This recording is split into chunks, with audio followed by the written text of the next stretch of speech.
Bahan apa ya, Nak ya? Oke. Assalamualaikum warahmatullahi wabarakatuh. Waalaikumsalam warahmatullahi wabarakatuh. Kali ini saya ingin mempresentasikan tentang materi jurus pertama dari diklat saya pada tanggal 25 kemarin. Nah, ini saya ingin mempresentasikan tentang jurus pertama, yaitu jurus kenali potensi, di mana jurus ini bisa kita terapkan untuk diri kita, untuk suami kita, anak-anak kita, dan juga peserta kita juga. Yang pertama sekali, jurus kenali potensi ini mungkin bisa kita lihat melalui link yang saya bagikan. Ini kan bisa mati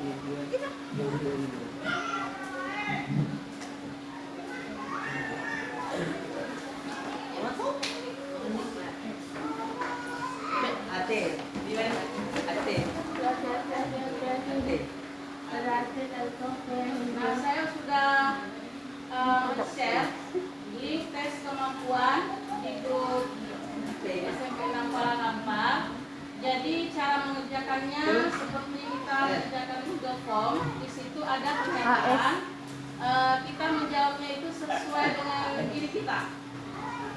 Nah, setelah kita menjawab, nanti akan muncul hasilnya berupa 7 kecerdasan, di mana yang paling tinggi itulah kemampuan kita, potensi. Misalnya saya kemarin itu setelah melihat hasilnya, yang paling tinggi persennya itu adalah logis matematis, yang kedua natural, suka berkumpul. Ini hasil itu kita sendiri yang tahu atau orang lain tahu? Boleh kita screenshot lah setelah hasilnya keluar, kan kita sudah mengisi link itu. Nanti pernyataan-pernyataan itu kan kita isi berdasarkan diri kita, bukan berdasarkan seharusnya, tapi keadaan diri kita sebenarnya. Setelah itu ya ada berapa langkah itu, banyak, ada lumayan lah ya pernyataan-pernyataan itu yang kita jawab semuanya. Terus nanti pada hasil akhirnya akan muncul potensi kita di situ. Karena ya hasil secara keseluruhan itulah yang menunjukkan potensi kita. Misalnya intrapersonal, interpersonal gitu. Kalau saya jelaskan dulu, misalnya kalau logis matematis itu ya misalnya orang itu nggak terlalu suka apa? Kalau bercanda itu garing misalnya kan. Terus kalau yang naturalis itu dia suka melakukan nama. Kemudian ada interpersonal, dia suka bergaul. Terus ada intrapersonal, dia suka terlalu banyak merenungi diri sendiri, apa yang sudah aku lakukan. Dia lebih suka introvert lah gitu ya. Dia lebih suka di rumah, menenangkan diri, mencari keterangan, terus gitu. Dia kurang suka bergaul gitu, bukan berarti tidak mau mengenal orang, tapi dia lebih suka tenang di rumah itu, atau mencari ketenangan.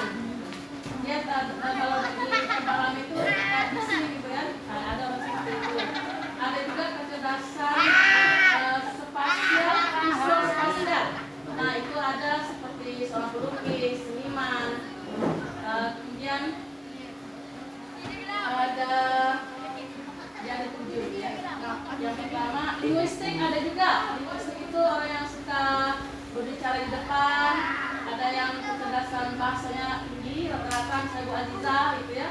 Saya jadi guru bahasa Indonesia. Kemudian bisa ya bahasa Inggris, dia kecerdasan bahasanya lebih mampu gitu ketimbang kecerdasan yang lain. Kemudian ada cerdas moral eksistensial. Nah ini seorang aktivis sosial biasanya, aktivis pahlawan biasanya seperti itu. Ada juga ya masuk guru PKN. Ya guru PKN masuk ke moral eksistensial ya, yang disuka hukum-hukum, suka tema kemanusiaan gitu. Kemudian ada cerdas kinestetik, seperti olahragawan, cerdas dalam olahraga gitu. Contohnya ada di sini bagian pertama itu Majemuk di mana ada tokoh-tokoh masing-masing. Misalnya Pak Habibie, dia unggul di logis matematis. Dan akhirnya karir beliau tidak jauh-jauh lah dari saya. Kemudian ada Iwan Fals, itu cerdas, bisa jadi intelektual ya, karena dia suka bersaing dalam lagu. Kemudian ada Hamka, ya, siapa ya di tengah-tengah ini? Ya, Al-Salim, ada Kartini. Jadi masing-masing apa itu ada tokoh-tokohnya gitu ya, sudah sukses. Kemudian dalam perumpamaan kita punya hewan, misalnya gajah. Gajah tidak mungkin kita suruh terbang. Atau burung mungkin kita suruh berenang. Atau ada ikan tidak mungkin kita suruh mengajak pohon, kan? Karena kemampuannya tidak di situ. Ibaratnya seperti itu. Nah, seperti itu juga lah kita memperlakukan diri kita gitu. Dimana kemampuan dan potensi, maka disitulah kita legitkan gitu, supaya dia menjadi sesuatu yang unggul.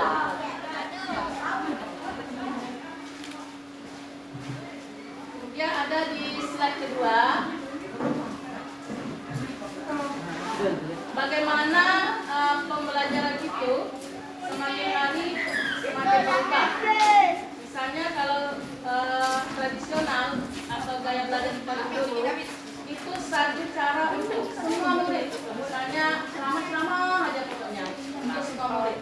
Tapi kalau sekarang ini ada kurikulum pembelajaran mendalam, di mana dia memuat misalnya ada diskusi di sana, ada presentasi melalui PowerPoint, itu visual ya begitu ya. Kemudian ada anak itu sendiri yang menjelaskan ke depan, karena ada metode anak itu yang certasnya itu di bidang audio. Dia kalau dia menjelaskan dia paham, kalau dia berbicara dia paham. Jadi kita kasih kesempatan bagi anak yang potensinya audio.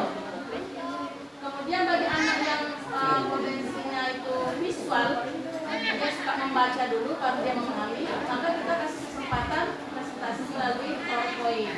Kemudian ada satu lagi anak yang kinestetik, dia banyak bergerak gitu.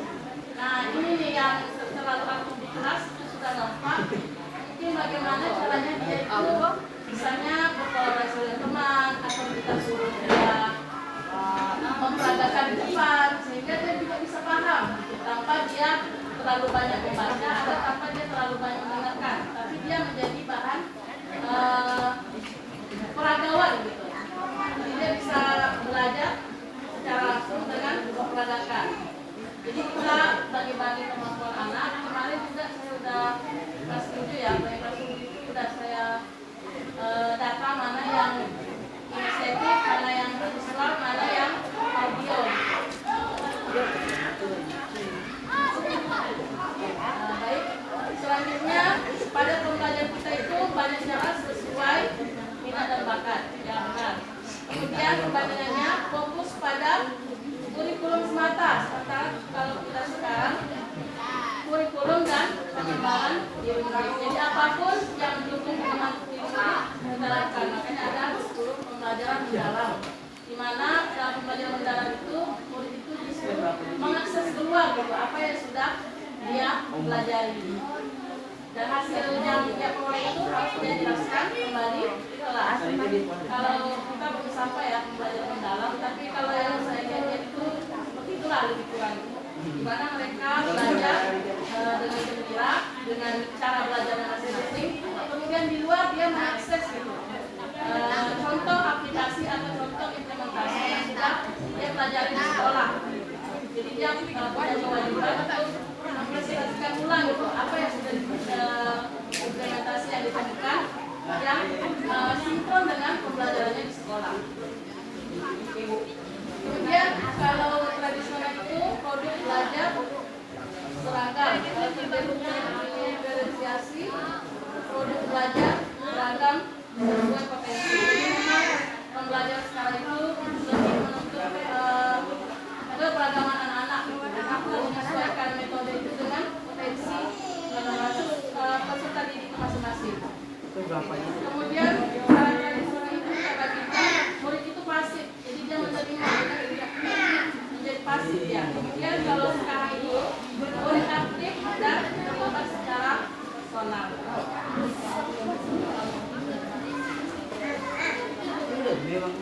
Nah, contoh ya Bapak Ibu, misalnya aspek penjelasan dan contoh konten pelajaran. Penjelasannya apa yang dipelajari murid. Contohnya, murid yang memiliki literasi tinggi diberi teks analisis, murid lain membaca ringkasan atau menonton video. Jadi beragam ya metodenya. Kemudian proses bagaimana murid belajar. Nah, murid belajar melalui diskusi, praktik, atau simulasi sesuai gaya belajarnya. Kemudian produk bagaimana murid menunjukkan pemahaman. Nah, contohnya murid yang menulis esai, ada yang menulis esai, ada yang membuat video atau poster. Kemudian saya jelaskan kembali mengenai 3 gaya belajar. Gaya belajar visual. Pertama, lebih mudah mengingat informasi dalam bentuk gambar, grafik, warna, atau tulisan. Kemudian senang membaca dan mencatat, tertarik pada tampilan visual seperti diagram, mainan, video, ilustrasi, atau slide presentasi. Kemudian saat memahami pelajaran cenderung membayangkan dalam pikirannya. Itu gaya belajar untuk visual. Strategi pembelajarannya adalah gunakan gambar, peta konsep, video, infografik. Yang kedua, ajak murid membuat catatan warna-warni, mind map, atau sketsa. Kalau kelas 8A itu ada contohnya, Maisa Zara, Nadia, itu paling suka dia mencatat, walaupun tidak disuruh. Catatannya juga bagus. Yang kedua itu ada Siva juga. Oke, yang kedua, gaya belajar auditori. Lebih cepat paham jika informasi disampaikan secara lisan. Memang ada seperti itu. Jadi kalau kita jelaskan, baru dia paham. Tapi kalau kita suruh membaca betul-betul, dia akan membacanya berulang-ulang baru dia paham. Atau ada juga anak yang sebenarnya dia lebih suka membaca betul-betulnya, cuma mendengarkan penjelasan. Kebalikan. Tapi ada juga tipe anak yang kinestetik. Dia harus dipraktekkan dulu, barulah masuk dalam ini belajar auditori. Yang kedua itu senang berdiskusi, mendengarkan penjelasan atau mendengar suara guru, dia sudah paham. Memang ada anak itu yang dia cukup mendengarkan di kelas, dia langsung hafal gitu. Jadi dia tidak perlu baca buku, ketika ujian dia dapat. Ya, ada contohnya. Mudah mengingat informasi yang didengar seperti lagu, cerita, atau kata-kata. Yang mudah lupa lagi atau lebih suka mendengarkan cerita. Yang keempat, mengumpulkan informasi dengan cara diceritakan. Nah, kalau kita sudah menjelaskan, kita suruh lagi dia presentasi ulang untuk menguatkan hafalan bagi yang gaya belajar yang kita tahu. Kemudian strategi pembelajaran yang efektif, gunakan diskusi, tanya jawab, rekaman suara, dan lampu edukatif. Kemudian yang kedua, dorong murid untuk menjelaskan kembali materi dengan kata-kata sendiri. Jadi dia menjelaskannya dengan bahasa sendiri. Itu akan menggambarkan pemahamannya sampai mana, akan lebih mudah mendeteksi. Kemudian gaya belajar yang ketiga, gaya belajar kinestetik. Nah, contoh ciri-cirinya, belajar lebih efektif dengan menyentuh, bergerak, atau melakukan langsung. Mungkin ada anak yang memegang-megang kita memegang barang-barang seperti itu mungkin ya. Contoh anak-anak yang tidak bisa lihat. Yang kedua, ciri-cirinya suka praktik, eksperimen, atau aktivitas fisik. Kalau energinya terlalu kuat, Bapak Ibu, semua aja dia keliling lapangan, dia energinya habis. Tujuannya itu bukan hukuman, tapi lebih mengubah energi yang berlimpah ruah. Memang kadang menguatkan atensi, menguatkan fokus itu, energinya juga harus menggunakan, sehingga dia bisa tenang. Kemudian ketiga, mudah bosan jika hanya diam terlalu lama. Masalah anak kinestetik itu memang. Yang keempat, sering menggunakan gerakan tangan saat berbicara atau belajar. Terkadang ada anak yang berbicara itu mengikut tangannya. Kadang sedang nelpon pun ikut juga tangannya pada nelpon. Terus ada juga yang ketika menghafal di depan itu bernyanyi, kepalanya begini. Ya, ada juga memang. Kalau saya juga ada, ya kalau di sini itu ada juga di anak SMP ya. Kemudian strategi belajar yang efektif untuk anak-anak kinestetik yang pertama, menggunakan permainan edukatif, simulasi, eksperimen, atau bermain peran. Bermain peran itu maksudnya memperagakan. Misalnya mungkin dia jadi rumus, dia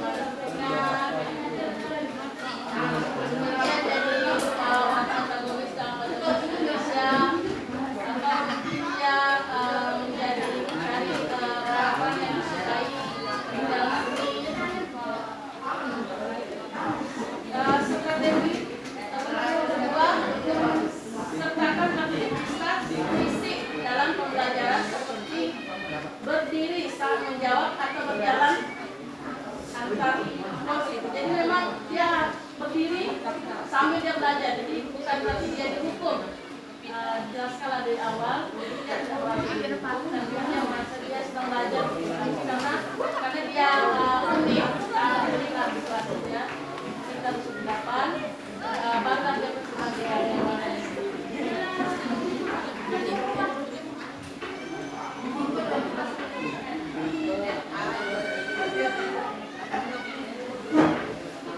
Oke Bapak Ibu, itu aja penjelasannya.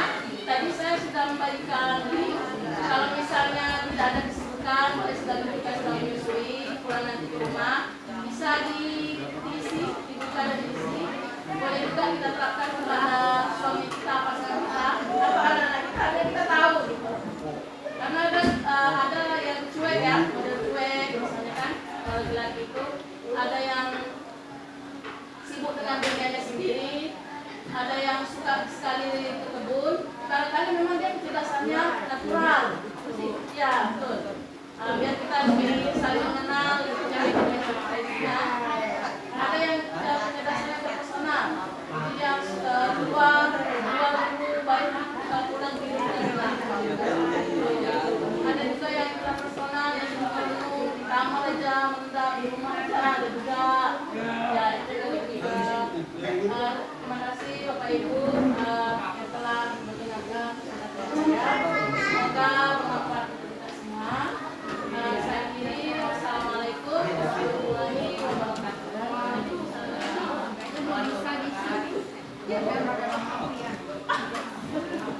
Kok bisa? Tengah tangan. Masih ya? Oh coba Ibu.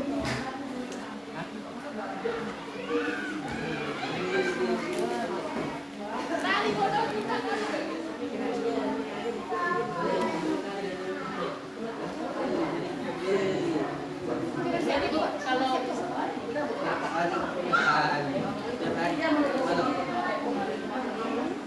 kelas 9 tuh Yogi Rawan betul Bu. Kelas 9 habis mau cewek yang sekarang ini ya berada dalam ujian. Terima kasih telah jadi linknya sedang sibuk kayaknya. Ini sampai kapan ya? Tumben jadi yang paling iya sampai kapan ini linknya dibuat? Ini linknya terus sebenarnya ini lah. Jadi kalau saya buka hari saya datang ke orang aku bahkan di rumah rame lagi Bu.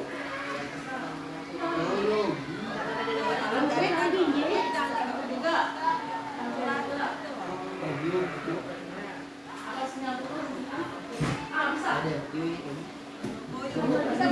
bisa kayak gini cuman bisa kan ya kayak gini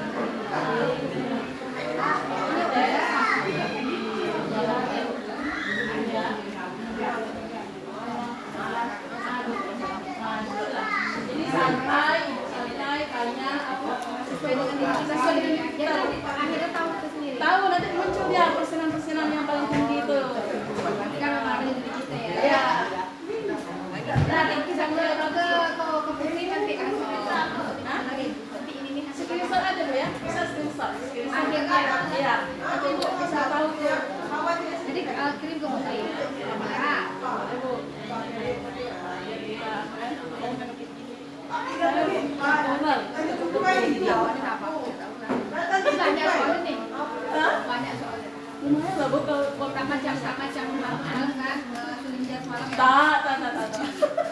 Kamu itu selinjar. Tak, lebih kurang paling lama 10 menit lah.